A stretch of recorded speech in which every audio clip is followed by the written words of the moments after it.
अस्सलाम वालेकुम रीडर्स, कैसे हैं आप सब। उम्मीद करती हूँ कि आप सब खैरियत से होंगे। दिया ज़हरा की आवाम एक बार इसलिए नहीं थी कि उसकी तबीयत ठीक नहीं थी, यानी कि हमारी खुद की। प्लीज़ हमारे लिए दुआ कीजिए।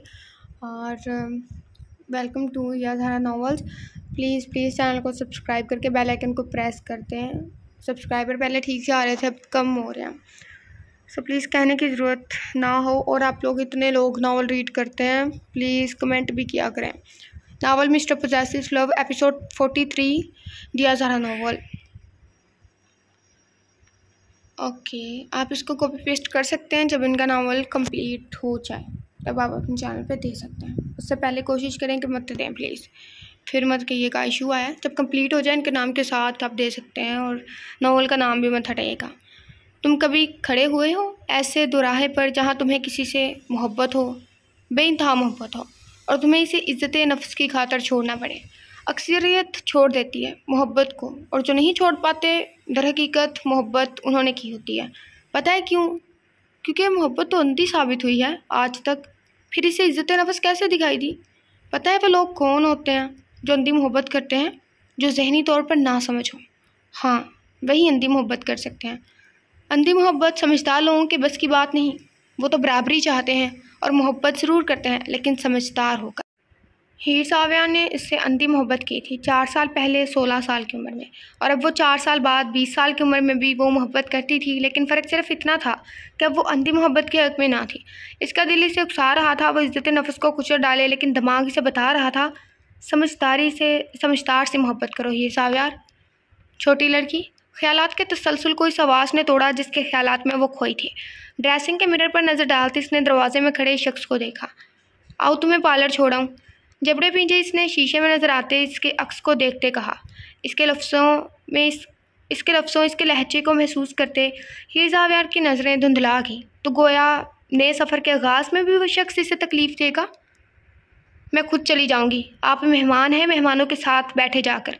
वो वहाँ से उठी और हलक में आंसू उतारे। वो इसे देखते मजबूत लहजे में बोली। इस शख्स ने सर झुकाकर गहरा सांस भरा और नज़र उठाकर इसे देखा। तुम्हारा कज़न हूँ मैं, ज़िम्मेदारी हो तुम मेरी।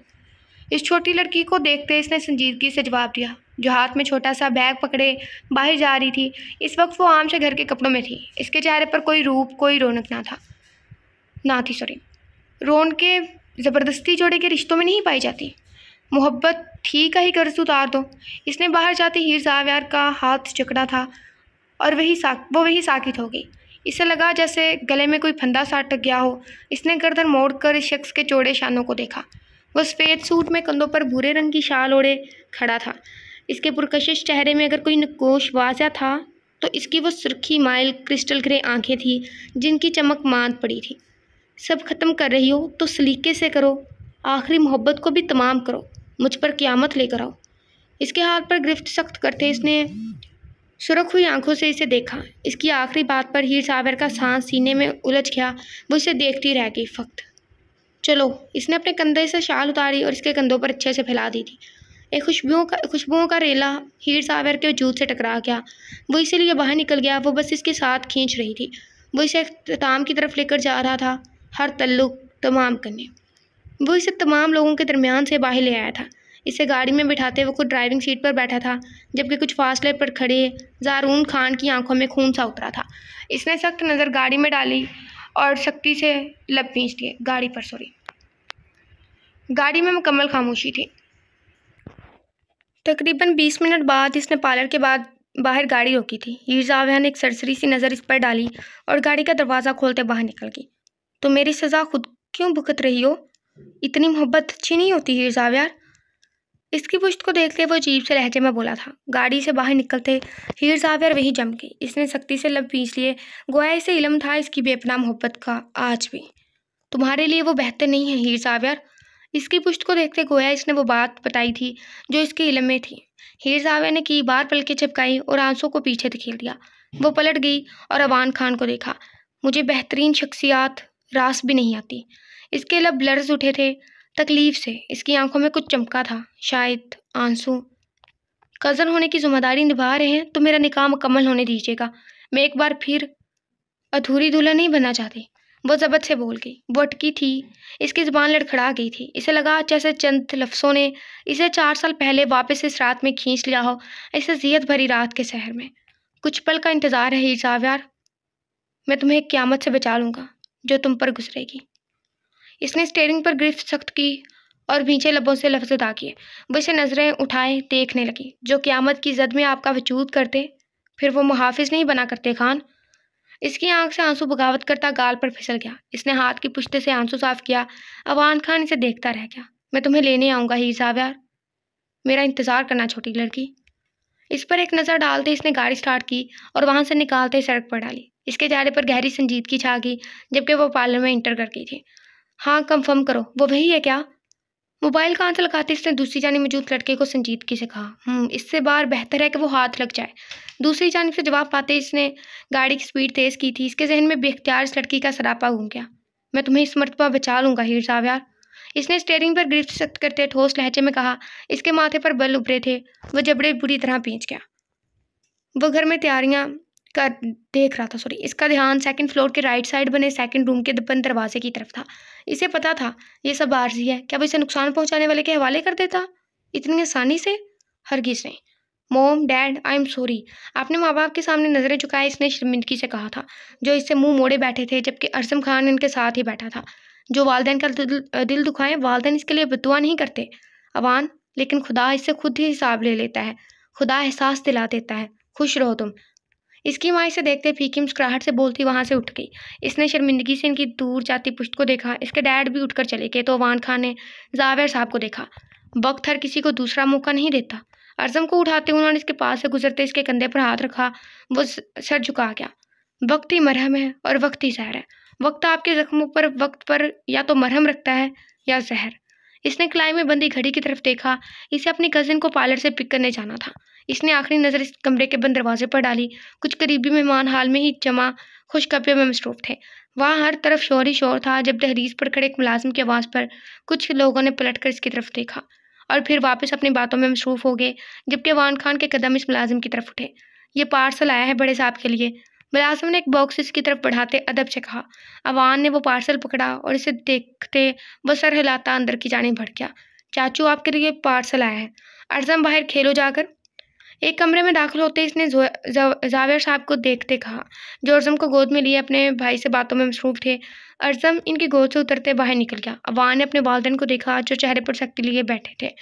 मेरे लिए? कहाँ से? ज़ावियार साहब ने पार्सल लेते इसे सामने शीशे की मेज़ पर रखा और अवान को देखा, जो कंधे झुका गया। वो इससे बाद में खोलने का इरादा रखते थे। जब साइड पर नाम देख वो ठिठक गए थे। सना खान, यह तो हीर की खाला की तरफ से है। उन्होंने चुंबे से पार्सल खोलना शुरू किया था। हिना की नाराज़गी की वजह से वो हमसे कभी नहीं मिलने आई और कई सालों बाद इसका बेटा आया। ये शुक्र है कि वो भूली नहीं हमें। उन्होंने गम और खुशी की मिलीजुली कैफियत से कहा था, क्योंकि हीर की मदर अपनी बहन से नाराज़ थी। तभी वो शादी के बाद कभी इनसे मिलने नहीं आई थी। सना खान हिना की सौतेली बहन थी। तभी वो इन्हें ख़ास पसंद नहीं करती थी, लेकिन जबकि ज़ावियार साहब सना को लेकर काफ़ी खुश अखलाक थे। शादी पर भी नहीं आ रही। शमाइला बेगम ने ज़ावियार साहब को देखते जवाब दिया, जबकि अवान खान किसी सोच में डूबा हुआ था। इसे एकदम कई खदशों ने घेरा था। हाँ, इनकी तबीयत ठीक नहीं। अभी ज़ारून ने बात करवाई थी। वो खुश थी रिश्ते से कि हीर की माँ से ना सही, हीर से ही वो अपनी बहन की कमी पूरी कर लेंगी। आवाज़ से ही कमज़ोर लग रही थी। काफ़ी खुदा रहम करे। ज़ावियार साहब ने बॉक्स खोलकर तफसील से जवाब दिया तो शमाइला बेगम ने इस बात पर सर हिलाया। उन्होंने बॉक्स खोला, जिसमें कुछ तस्वीरें, कुछ पुरानी चीज़ें और एक खत पड़ा था, जो शायद कुछ दिन पहले लिखा गया था। इसके साफ सफ़हात से यही लग रहा था। ज़ावियार साहब ने खत उठाया और दूसरी जानिब अवान खान का मोबाइल बज उठा। इसने मोबाइल निकालते कान को लगाया। बैठो। वो मोबाइल कान को लगाए पार्लर से बाहर निकली थी, जब अचानक मोबाइल किसी ने इसके हाथ से लिया था। हीर ने भारी पलकें उठाकर सामने देखा, जहां वो ब्लैक कुर्ते में खड़ा इसे गाड़ी में बैठने का इशारा कर रहा था। निकाह होने वाला है हमारा, ऐसे नहीं मिलते। अवान आकर वो बोलते बोलते रुक गई, जब अपने बाजू पर इसकी गिरफ्त महसूस की, जो इसे अपने साथ लेकर जा रहा था। ज़ारून, छोड़ो मुझे, क्या कर रहे हो तुम? इसने इसके सजे संवरे रूप की परवाह किए बगैर से सख्ती से गाड़ी में धकेला और हैरान परेशान से इसे ड्राइविंग सीट संभालते देख रही थी। जब तुम्हारा होने वाला शोहर मौजूद है तो इस कज़न को बुलाने की क्या ज़रूरत है हीर? गाड़ी स्टार्ट करते इसने संजीदगी और सख्त लहजे में कहा। हीर ज़ावियार खामोशी से सीट पर बैठ गई। ज़ारून खान ने इसे एक नज़र देखते सामने सड़क पर देखा। इसके कंधों पर अवान खान की शाल देख वो लब पींच गया था। क्या तुम अवान खान से मोहब्बत करती हो? इसकी वजह से मुझसे निकाह कर रही हो? मुझसे मोहब्बत करती हो? इसने बहुत अचानक के ये सवाल किए। हीर ने गर्दन मोड़े इसे अचंभे से देखा। इसके चेहरे पर आज वो शरारतीपन नहीं था जो हमेशा इसकी मौजूदगी में होता था। इन सवालात का क्या जवाब है ज़ारून? हमारा निकाह होने वाला है। इसने सामने विंड स्क्रीन के पार सड़क को देखते संजीदगी से गोया इसकी बात खारिज की। क्योंकि मुझे मंजूर नहीं, तुम्हारे दिल में कोई और बसता हो। क्यों करती हो तुम इससे इतनी मोहब्बत? इसने एक हाथ उठाते हीर ज़ावेर के बाजू पर दृष्टि की भरी गिरफ्त रखते इसे अपनी तरफ मुतवज्जा किया, जिसकी उंगलियां अपनी बाजू में धंसती देख फिर नज़र उठाकर इसे देखने लगी। वो मेरी बचपन की चाहत है ज़ारून। किसी को बुला देना इतना आसान नहीं होता। मैं कोशिश कर रही हूँ। अगर तुम्हें कोई इशू है तो बेहतर है तुम पीछे हट जाओ। मैं अवान खान से मोहब्बत करती इसकी चलती तेज जबान को एकदम कफा लगे। जब गाड़ी झटके से खाली सड़क पर रुकी, इसने गर्दन उठाए ज़ारून को देखा जो आंखों में वहशीपन लिए इसे देख रहा था। हीर ज़ावेर की सांस सीने में उलझ गई। इसकी नज़रें थी ही ऐसी गहरी वहशत सदा। पीछे हट जाऊं? 5 मुल्कों की पुलिस जिसे कुत्ते की तरह ढूंढ रही है, वो फरार होकर तुम्हारे पीछे यहाँ ख्वार हो रहा है और तुम कहती हो पीछे हट जाओ। वह हैरानगी से बोलते बोलते आखिर में वहशत से स्टीयरिंग पर हाथ मारते धाड़ा था। हीर ज़ावेर का हलक खुश्क हुआ। वह ना समझी और खौफ से इसे देखने लगी। कि क्या मतलब है तुम्हारा? कौन हो तुम? इसके लड़ते फड़फड़ाते लबों से खौफ से लफ्ज़ अदा हुए जब वह शख्स किसी पागल की तरह कहका लगा कर हंसा। कौन हो तुम? गाड़ी का दरवाज़ा खोलो ज़ारून। पीछे की जानिब होते इसने पलटकर गाड़ी का डोर खोलने की कोशिश की। इसकी सांसें सूखने लगी थी जब इसने गिरफ्त इसकी बाजू पर बनाते इसे अपनी तरफ खींचा। मैं 4 साल पहले तुम्हारे लिए यहाँ नहीं आया था हीर ज़ावेर, लेकिन 4 साल बाद मैं तुम्हारे लिए ही वापस आया हूँ। अगर तुम्हारा दिल मेरा नहीं है तो बाखुदा तुम्हारे दिल को मैं वीरान कर दूंगा। इसके लफ्ज़ों में गहरी काट थी, कुछ पुरस्कारियत थी। वो इसके चेहरे के करीब झुकते फंकारा था। इसके सजे संवरे चेहरे को देखते वो तंजिया हंसा। हीर को एकदम गाड़ी में घुटन महसूस होने लगी। इसे खौफ आने लगा था इस शख्स की दरिंदगी भरे तासरात से। तुम जाने दो मुझे ज़ारून। इसे अपनी आवाज़ किसी गहरे कुएं से आती मालूम हुई। मध्यम सी खौफ से तर सीने में अटका सांस। इसे लगा वो अगला सांस नहीं ले पाएगी कि इस कदर दरिंदगी इसे मुकाबले की आंखों में नजर आई थी। अगर तुम्हारा दिल मेरा नहीं है तो तुम्हें मैं किसी के लायक नहीं छोड़ूंगा। तुम पछताने वाली हो हीर ज़ावेर।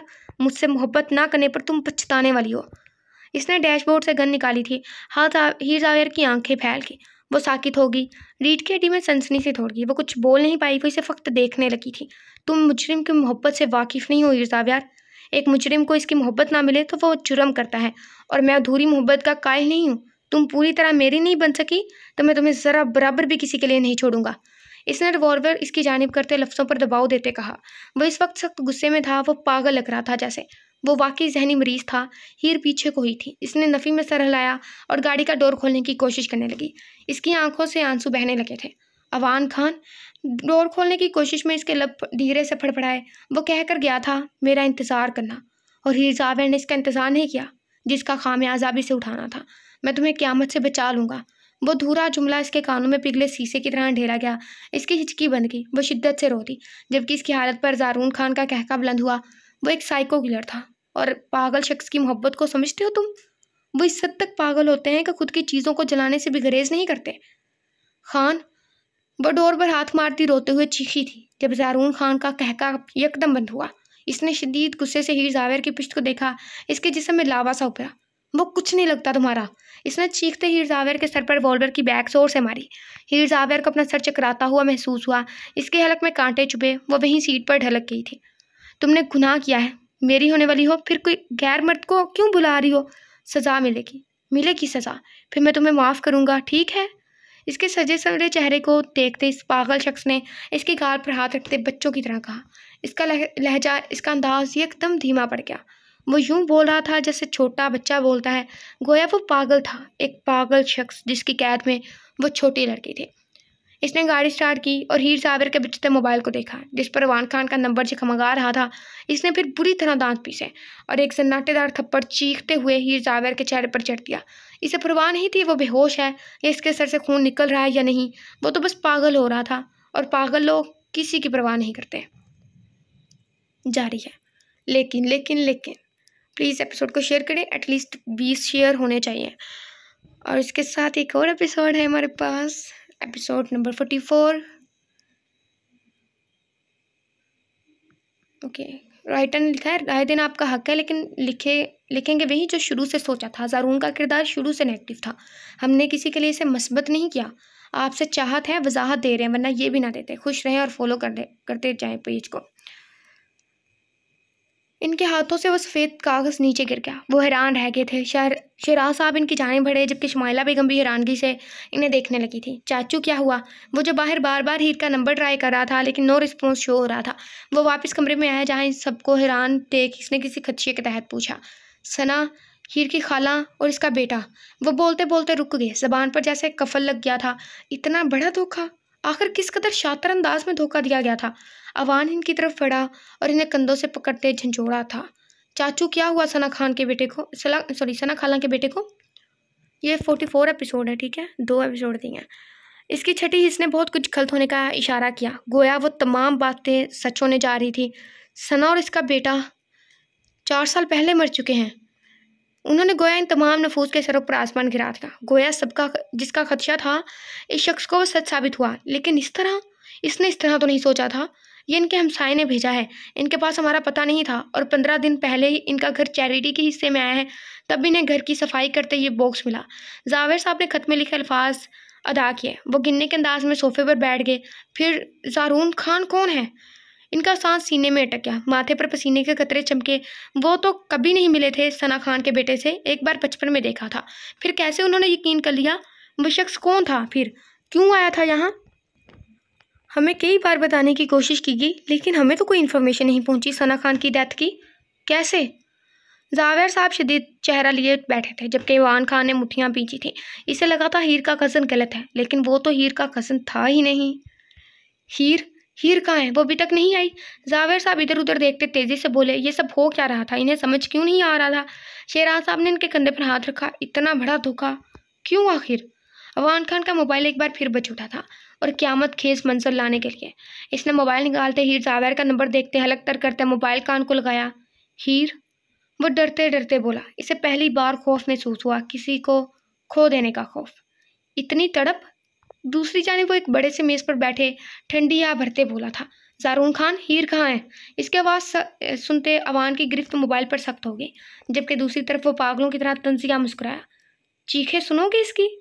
वो टेबल से छलांग लगाते नीचे उतरा और मुस्कुराते हुए बोला। कदम एक कमरे की तरफ लिए जहाँ हीर जावेर कमरे में बंद थी और वहाँ 5 मर्द इसके जिस्म को दरिंदों की तरह देख रहे थे। वो सिसक कर दीवार के साथ लगी थी, सुरख चुनरी से खुद को ढांपने की कोशिश में हलकान हो रही थी। प्लीज़ मुझे मत छूना, वो सिसकते हुए चीखी थी। इसके रोने की आवाज़ खिड़की के टूटे कांच के बाहर साफ सुनाई दी। इसकी आवाज़ और लफ्ज़ों को सुनते अवान की आंखों में खून उतरा। ज़ारून खान, अगर हीर जावेर को एक खरोंच भी आई, मैं तुम्हारे वजूद पर ऐसी क़यामत उतारूंगा कि दूर खड़ी मौत भी तुम्हें अपनी गोश में लेने से डरेगी। वो चीखा था। इसकी सांसें गुस्से से लर्ज़ उठी, गर्दन की नसें उभर गई। वो वहशत से दौड़ा और एक ठोक कर टेबल को रसीद की। वो तीनों अफराद परेशानी से सर पकड़ कर बैठ गए थे। आग दोनों तरफ बराबर है। इसने टूटे शीशे के पार लरजती कांपती ईंट को देखते तब मस्खर से कहा, अगर वो मुझे दिल में नहीं बसा सकती तो मैं इसके वजूद को किसी लायक नहीं छोड़ूंगा। वो पागल होते दौड़ा था। इसने जोर से ज़मीन पर ठोकर मारी। वो पागल हो गया था, कुछ भी सोचने समझने से कासिर। धूल ज़मीन से हवा में तहलील हो गई। ज़ारून खान, छोड़ दो हीर जावेर को, वरना तुम्हारी दुनिया में आग लगा दूंगा मैं। वो चीखा था। इसका बस नहीं चल रहा था। वो लफ्ज़ जो इस लड़की के थे, वो सिसकते अल्फाज अवान खान की दुनिया में आग लगाकर इसे राख करके इसने जावेर साहब से मोबाइल लेते नंबर कहीं सेंड किया। आग तो लगेगी, इस बस्ती को जला दूंगा जहाँ मेरा कुछ नहीं। इसने हंसते फ़ोन काट दिया, जबकि अवान खान के माथे पर बल पड़े। इसकी आंखों में वहशत सी भर गई। इसने चीखते हुए मोबाइल ज़मीन पर पटक डाला। हीर, वो जावेर साहब लड़खड़ाते लहजे में बोले, जबकि इस शख्स का दिल भी यूं लड़स रहा था गोया बेजान हो जाएगा। इसने कहा था वो इसे बचा लेगा, इस तक वो क़यामत नहीं पहुंचने देगा, लेकिन अब वो इसी क़यामत के दरमियान तनहा खड़ी थी। मैं इसे बचा लूँगा। इसने जावेर साहब का मोबाइल पकड़ा और बाहर निकल गया। इसकी आंखों में नमी घुली थी, हलक में गोया सहरा आबाद हो गया। वो तनफन करता बाहर निकल गया। दिल जैसे फटने को था। वो जैसे खुद को तसल्ली दे रहा था, शायद तुम्हें भी चैन न आए मेरे बगैर, शायद ये बात तुम भी गवारा न कर सको। ऐसा हो ये दर्द बने दर्दे लादवा, ऐसा ना हो कि तुम भी मदावा ना कर सको। सूफी गुलाम मुस्तफ़ा। पिछले 2 घंटों से इसकी सांसें न जाने कितनी बार बंद होने को आई थी। माथे पर सर्दी के बावजूद पसीने के कतरे चमक रहे थे। इसने अपना सीना मसला, इसे शदीद तकलीफ हो रही थी। दिल में ऐसे जैसे सब तबाह हो जाएगा, जैसे वक्त आज इसके जख्मों पर जहर रखकर इसे तड़पाएगा। इसके हाथ में पकड़ी गन पर इसकी गिरफ्त सख्त होगी। घर से लातादाद कॉल्स आ चुकी थी। अब तो करीबी मेहमानों में भी चहमगोइयाँ शुरू हो चुकी थी।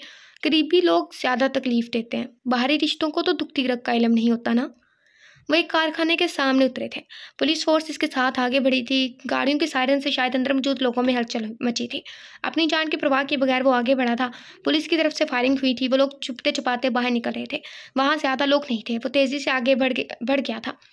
हीर ज़ावियार वो इस धूल से हटे कारखाने में आते चीखा था। दिल जैसे बंद होने लगा। वो आगे बढ़ा जहाँ हीर ज़ावियार का मोबाइल ज़मीन पर टूटा पड़ा था। इसकी आवाज़ सुनते एक सिसकी इस कमरे से में मौजूद हीर ज़ावियार के लबों से निकली। इसकी आंखें बंद हो रही थी।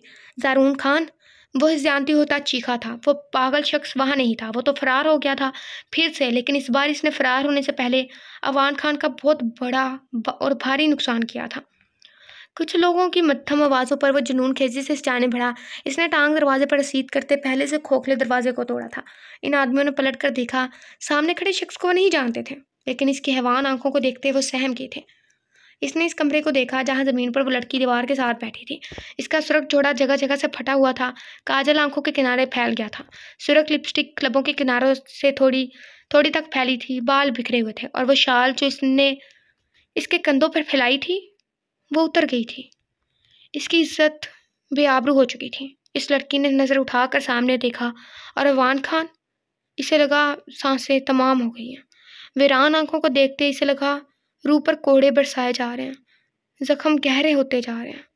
वो कदम उठाता आगे बढ़ा और फिर साबित हुआ कि इस मजबूत मर्द के कदम लड़खड़ा गए। इसकी आंखों में नमी उतरकर बरसने लगी। वो लड़खड़ाते कदमों से इसके नज़दीक पहुंचते इसके कदमों में गिर गया। रिवॉल्वर पर इसकी गिरफ्त हल्की हो गई। क़यामत आकर गुजर गई। मैं तुम्हें बचा नहीं सका। आंख में अटका आंसू गालों पर फिसल गया। इसके लफ्ज़ लड़खड़ा गए।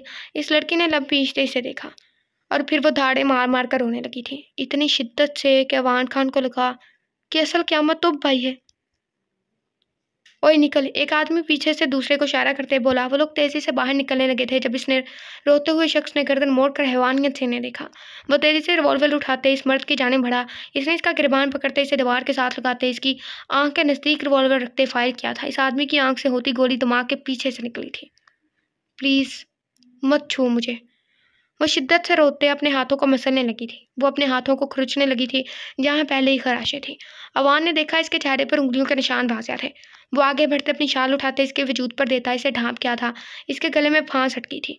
पुलिस आती बाकी लोगों को ले गई। आप जाएं, एक गाड़ी छोड़ दें। वो किस ज़बत से बोला था बस वही जानता था। इसने हीर ज़ावियार को यूं छुपाया था कि रोशनी तक इसके वजूद को छू नहीं पा रही थी। वो 15 मिनट बाद इसके सिसकते वजूद को लेते वहाँ से निकला था। इसे लगा जैसे दिल बेजान हो गया हो। वो इसे बचा नहीं सका था और इस बात का अफसोस इसे क़यामत रहना था। इसके गुमसुम होते वजूद को गाड़ी में डालते वो बड़ी मुश्किल से गाड़ी ड्राइव करने लगा था। वो बार बार इस लड़की को देख रहा था जिसने फ़क्त इसीलिए इस साइको शख्स से निकाह के लिए हाँ बोल दी कि वो अवान खान को हराना चाहती थी या इसे तकलीफ़ पहुँचाना चाहती थी। और अब वो यूं खामोश बैठी थी जैसे सब तमाम हो गया हो। और क्या ये सच नहीं था? जिस इज्जत नफ्स को वो बचाकर मोहब्बत को आग में झोंक रही थी वही लुट गई थी। हाथ ना लगाएं, नापाक हो गई हूँ मैं। अपने गिर्द लिपटी सी की शाल पर गिरफ्त सख्त करते इसने इसके हाथ को झटक दिया था। अवान खान लब पींच गया।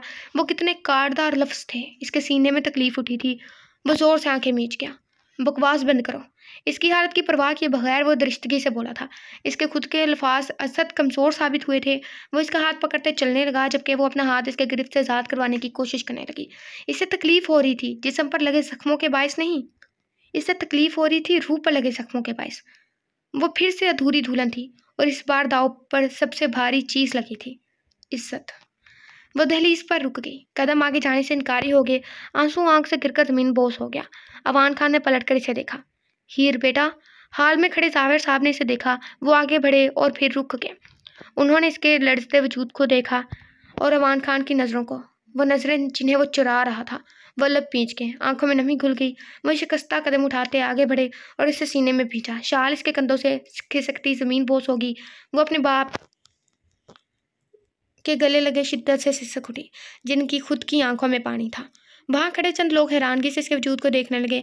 वो बात को समझते हकारत से इसे देखने लगे। लड़की का नसीब ही खराब है, 2 बार शादी होते होते रह गई।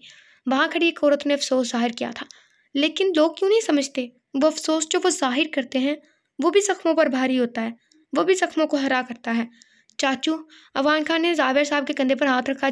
शुमाइला बेगम ने हीरू को आकर संभाला। अवान ने तेजी से नीचे गिरी, अपनी शाल इसके गिर्द वापस लपेटी। इसका चेहरा आखिरी हद तक सुर्ख हुआ था। वो लड़की इसने नज़र तक इस शख्स पर नहीं डाली। वो खुद को कसूरवार समझ रहा था। वो सब जानने के बाद भी इसे महफूज नहीं रख पाया, इसे नहीं बचा पाया। चाचू, ज़ारून वो जावेर साहब को कुछ बता रहा था। जब कुछ लोग वहाँ से जाने लगे तो कुछ औरतों ने हकारत से इसे देखा। हीर जावेर ने अपने बाप की झुकी नज़रों को देखा।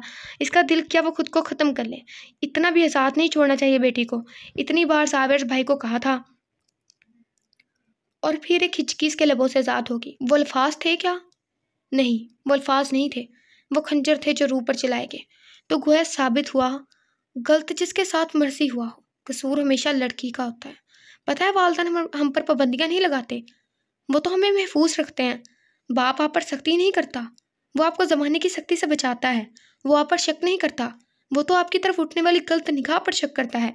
ये हम सोचते हैं हम पर पाबंदियाँ लगाई गई हैं, और लाखों लड़कियाँ ऐसी पाबंदियों के लिए तरस रही हैं जो साया फराहम करती हैं, जो इज्जत तो महफूज रखती हैं ना कम से कम।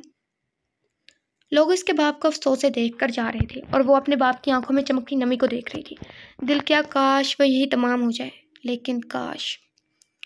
बेसाख्ता इसकी नज़र अवान खान के आधे चेहरे पर पड़ी, जो सख्त तासरात लिए खड़ा था। वो बेसाख्ता नज़र फेर गई। आंसू का कतरा ज़मीन पर गिरा और होलनाक सी हिचकी बंध गई। मुझे हीर जावेर से निकाह करना है, वो तेज़ी से बोला था, बेहद तेज़ी से। वहाँ खड़े बाकी मेहमान हीर जावेर का बाप और हीर जावेर साकित हो गए थे। मैं तुम्हारी एक नज़र का मुंतज़िर रहूँगा, इसने कहा था। वो मुंतज़िर रहेगा, और मुंतज़िर लोगों की एहसासियत बड़ी तेज़ होती है, और इसकी सारी एहसासियत तो थी ही इस लड़की की तरफ। वो तो इसकी सरसरी सी नज़र भी महसूस कर गया था। वो तो सदियों का मुंतज़िर था, और अगर वो इस लड़की की नज़र महसूस ना करता तो लानत थी इसके इंतज़ार पर। मोम, वो ज़बत से मुड़ियाँ पीछते बोला था। हीर वहीं जम गई, जैसे वक्त भी वहीं जम गया हो। आंसू गालों पर गिर रहे थे। इसने नफ़ी में सर हिलाया। वो सख्ती से इसकी जाने बढ़ा था। मैं गलाजत से लिपटी हूँ। वो रोते हुए नफ़ी में सर लाने लगी थी, किसी पागल की तरह। इसे अपने वजूद से घिन आने लगी। हीर जावेर, गलाजत में नहीं, मैं गिरी नहीं हो तुम्हारी इज्जत महफूज है, जाओ अंदर। शमाइला बेगम इसे लिए अंदर चली गई थी, जबकि इसने जावेर साहब की तरफ देखा। इसके बाप ने इसके कंधे पर हाथ रखा था। वो सादा से जोड़े में गुमसुम बैठी थी, वीरान, एक जिंदा लाश। एहसासात से आ रही इसके हाथ लर्ज रहे थे, लबों पर कफल लगा था। काजी साहब इससे कुछ पूछ रहे थे, लेकिन वो खामोश थी। वो एक ही हालत में बैठी थी, और फिर कई आंसू अचानक इसकी आंखों से फिसल कर दामन में गिरने लगे थे। वो शिद्दत से फूट फूट कर रो दी। फिर से वो सामने बैठे शख्स का खून खोल उठा था। जावेर साहब ने इसे अपने साथ लगाया। कुछ लोग दिलचस्पी से तो कुछ अफसोसो हमदर्दी से इसे देख रहे थे। इसने हिचकियों के दरमियान इस शख्स को कबूल किया। हाँ, वही शख्स जिसकी चाह बचपन से दिल कर रहा था, जिसकी चाह करने का खामियाजा इसे 5 मर्दों के दरमियान रहते भुगतना पड़ा था। हीर जावेर ने अवान खान से मोहब्बत की बड़ी भारी कीमत चुकाई थी। ये वही है ना जिससे पहले भी इस लड़की का निकाह होने वाला था। कैसा लड़का है ऐसी लड़की के साथ। वो औरत हकारत से बोल रही थी। वो गुस्से से अपनी जगह से उठा था। खबरदार, बीवी है मेरी इज्जत मोतबर है, महफूज है, पाकीज़ा है। इसने उंगली उठाते दरिश्तगी से कहा। इसकी आंखें दर्जा सुर्ख हो रही थी। मामा, कमरे में ले जाएं हीर को, और आप खाना खा कर जाइएगा, इसने सख्ती से कहा था। शुमाइला बेगम हीर को कमरे में लाते इसके माथे पर बोसा देते इसे देखने लगी। अगर मेरा बेटा बोल रहा है तुम्हारी इज्जत महफूज है, तो तुम्हारी इज्जत महफूज है मेरी बेटी। उन्होंने गुमसुम साकित खड़ी इस लड़की के माथे पर बोसा दिया और इसे वही कमरे में छोड़कर बाहर निकल गए। महफूज? वो सिसक उठी थी। इसे अपने ही कमरे में घुटन होने लगी। इसके सीने पर बोझ पड़ा था। नहीं हूँ मैं महफूज, नहीं हूँ मैं पाकीज़ा, उन्होंने छुआ है मुझे। वो चीखी थी, हज़ियाती होती चीख पड़ी। इसने अपने बाल नोच डाले थे। दर्द सीने में उलझता सांसों को बंद कर गया। वो गहरे गहरे सांस लेने लगी। इसने अपने कमरे की हर चीज़ तहस नहस कर डाली। सूजी आंखों में मौजूद व नमकीन पानी खत्म होने लगा। वो अपने बाल नोचती, हर चीज़ को तबाह करते नीचे बैठकर अपने हाथों को, गर्दन को और चेहरे को नाखूनों से नोचने लगी थी। मार दो कोई, वो बहुत धीमे लहजे में अटकते लफ्ज़ों से पागल होते ज़मीन पर हाथ मारते बोली थी। वो शख्स जो पिछले कई लम्हों से कमरे के दरवाजे पर खड़ा था, इसकी मत्थम सरगोशी पर लरसा था। हीर, कदम इसकी जानिब बढ़ाते इसने बड़े सुकून से इसे पुकारा, जैसे अपने लहजे को पुरसुकून करने की कोशिश कर रहा हो। और ऐसा ही था। इस लड़की ने ज़ियत व वीरानी से सर उठाकर इसे अपने मुकाबिल देखा, जो नीचे बैठते इसे बहुत आहिस्तगी से अपने हिसार में ले गया था और मनपसंद शख्स के सहारे की ज़रूरत थी। खुश्क आंखें फिर से बरस पड़ी। वो बड़े ज़ब्त से लड़ते हाथों से इसके बालों में उंगलियां चला रहा था, जो बिखरे बालों में उलझ रही थी। गंदी हो गई हूँ मैं, वो सिसकी थी। इसके कुर्ते पर गिरफ्त सख्त करते हुए हिचकियों के दरमियान बोली, तुमसे ज़्यादा पाक आज तक किसी को नहीं पाया। इसने हसार तंग करते जबड़े पीछे जवाब दिया, नहीं हूँ पाक, तरस खाया है मुझ पर। वो गहरे गहरे सांस भरने लगी, जैसे सांसें कम पड़ रही हो। खुद पर तरस खाया है, खुद पर तरस ना खाता तो मर जाता। अपनी आंखों में उमड़ती नमी को परे धकेलते हुए बड़े नम लहजे में बोला, मेरा वजूद पाक नहीं रहा खान। गम की शिद्दत इतनी थी कि इसका वजूद हिचकोले खाने लगा। वो रोते हुए बोली। इसकी बात पर इस शख्स ने इसे खुद से अलग करते इसका चेहरा अपने सामने किया। अवान खान तुम्हारी रूह का तालिब है। इसकी गालों पर बहते आंसू को साफ करते हुए बड़े गहरे लहजे में मोहब्बत से बोला था, तुम मेरी इज्जत हो अब हीर ज़ावियार, और मेरी इज्जत पाकीज़ा है। तुम अपने शोहर के लफ्ज़ सुनो, वो तुम्हें पाक जानता है। इसके बार बार छलकते आंसू साफ करते वो इस कदर जज्बातियत से बोला कि वो लड़की साकित हो गई। तुम्हारे वजूद से नज़र टकराती है तो मेरी नज़रें पाक होती हैं, मोतबर होती हैं। इसने अकीदत से झुकते इसके माथे पर बोसा दिया। वो लड़स गई, वो पीछे को खिसक गई। खौफ से शख्स का दिल टुकड़ों में तकसीम हुआ। वो सख्ती से लब खींच गया। ये कायद है, ए मेरे परवरदिगार, तो जो कोई भलाई मेरी तरफ उतारे मैं इसका मोहताज हूँ। इसने इसकी आंखों से फिसला आंसू साफ करते बहुत मध्यम आवाज़ में आयत पड़ी थी, तुम वो भलाई हो हीर ज़ावियार जो मेरी ज़िंदगी में खुदा ने भेजी है। इसे वापस अपने साथ लगाते इसने इसका सर सहलाते बड़े एहतराम से इसकी जगह अपनी ज़िंदगी में वाज़ा की। और फिर भलाई भी कभी बुरी हुई है क्या? उन्होंने मुझे यहाँ छुआ था। टूटे फूटे लफ्ज़ों में वो अपने बाजू की जानिब इशारा करते बोली। दूसरा हाथ अपनी गर्दन पर रखा तो वो बड़े सबत से आंखें मीच गया। मैं कसम खाता हूँ तुम्हारी, मैं जब तक इन्हें इबरत का निशान न बना दूँ मैं तुम्हारे रूबरू नहीं आऊँगा। तुम्हारे मामले में तुम्हें तकलीफ पहुँचाने वालों के लिए मैं आदम खोर हूँ। इसकी गिरफ्त इसके बालों पर सख्त होगी। वो कई लम्हे सिसकती रही थी। फिर अब ज़ारून खान को तो मौत ही बचा सकती थी अवान खान से। वो इसे फुर्सत से मारना चाहता था। वो लड़की रो रो कर हलकान हो रही थी। इसका लड़ता वजूद अवान खान को तपते सहरा में नंगे पाँव खड़ा कर गया था। मत छुओ मुझे, गंदे हो जाओगे तुम। खुद को इसकी गिरफ्त से छुड़वाने को वो मचल रही थी। इसके अल्फाज इस शख्स को कांटों पर घसीट रहे थे। वो इसे खुद के हिसार में रखना चाहता था और वो मचल कर इससे दूर जा रही थी। इसे खुद से नफरत महसूस हो रही थी। तुम होती कौन हो मेरी बीवी को नापाक कहने वाली? अगर मेरी बीवी मुझे पाक तसव्वुर करती है तो मेरी बीवी मुझसे मंसूब है, और मुझसे मंसूब होकर वो पाक है। इसे दोनों पासों से पकड़कर झंझोड़ते वो बुलंद लहजे में बोला तो वो साकित होते इसे देखती रह गई। इसका फड़फड़ाता जिस्म साकिन हो गया। जो चीज़ें क्लियर नहीं है जल्द हो जाएंगी इंशाल्लाह। ये राइटर ने लिखा है, फिर नोट लास्ट में पढ़ के जाएं। हमने कहानी बहुत माह पहले सोची थी, साथ साथ सोच कर नहीं लिखते, जैसा सोचा वैसा लिखेंगे।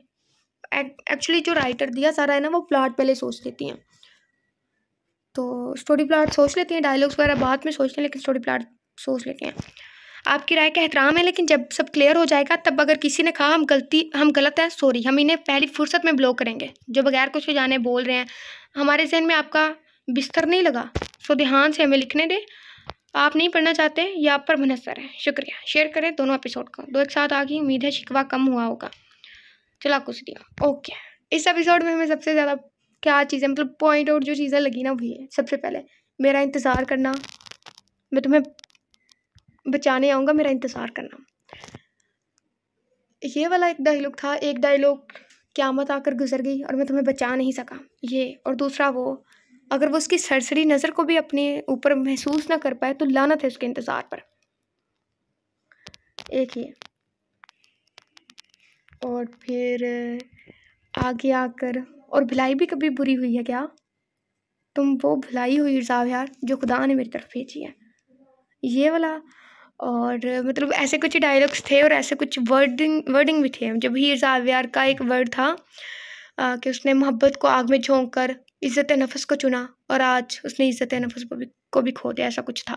तो वो वाले आप लोगों को क्या पसंद आया लास्ट में बताइएगा। तो जैसा कि राइटर ने कहा कि वो प्लाट पहले सोचती हैं स्टोरी का, उन्होंने सारे किरदार पहले सोचे हुए थे, तो इस वजह से ज़ारून खान का किरदार उन्होंने पहले ही मनफी सोचा हुआ था। और फिर उन्होंने लिख दिया। ये उनका एक सस्पेंस था, उन्होंने खोलना था। ज़ाहिर सी बात है स्टोरी में सस्पेंस भी होना चाहिए। वैसे तो ये एक लव स्टोरी थी, लेकिन लव स्टोरी कहीं से भी नहीं है। सो आप लोगों को एक पर्सनल बात शेयर करते हैं। दिया तो वीडियो तो सुनती नहीं है, तो हम टेंशन फ्री है। 1-2 एपिसोड के बाद लव स्टोरी आएगी ना, 1-2 एपिसोड की या 3 एपिसोड की, तो इंजॉय कर लीजिएगा, क्योंकि उसके बाद तो फिर एक धमाकेदार एपिसोड आनी है और आप लोगों ने कहना ये क्या हो गया, वक्त बदल गया, जज्बात बदल गए, हालात भी बदल गए। क्योंकि मतलब थोड़ा सा जो उन्होंने हिंट दिया है ना, वो काफ़ी अच्छा है। होप सो कि आपको अच्छा लगे या फिर आपको पागल ही कर दे। सो एपिसोड कैसी लगी लास्ट में ही बताइएगा। एपिसोड लॉन्ग है, जैसे कि आपको पता है कि 2 एपिसोड हमने रीड कर दी। अगली वीडियो में मिलते हैं। अल्लाह हाफिज़। अपना बहुत सारा ख्याल रखिएगा। चैनल को सब्सक्राइब करके जाएँ और अपना रिव्यू लाजमी शेयर करें। आपके ना कमेंट लाजमी राइटर पढ़ती है, बेशक वो रिप्लाई नहीं करती, लेकिन पढ़ती लाजमी है। तो ऐसे ही फेसबुक पेज पे जो रीडर है उनके भी लाजमी पढ़ती है। सो ध्यान से आप लोग अच्छी वर्डिंग यूज़ कीजिएगा। अल्लाह हाफिज़।